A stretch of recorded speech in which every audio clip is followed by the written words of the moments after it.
Good morning everyone. So, andito po ako, magluluto po ako ng aming ulam for dinner. Ang lulutuin ko po ngayon ay chicken apritada. So, syempre andito po ang aking chicken,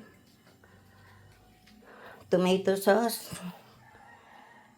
potato, may garlic at saka onion po ito at saka ang red bell pepper. So, mag-start na po ako maggisa ng sibuyas at bawang. At eto po, nilagay ko na po ang ating chicken.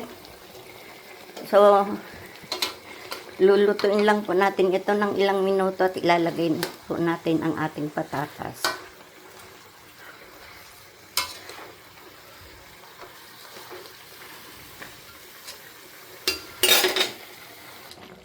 At eto, nilagay ko na po ang ating patatas. So, hintay na lang po natin maluto ang patatas at ilalagay na rin po natin ang ating red pepper.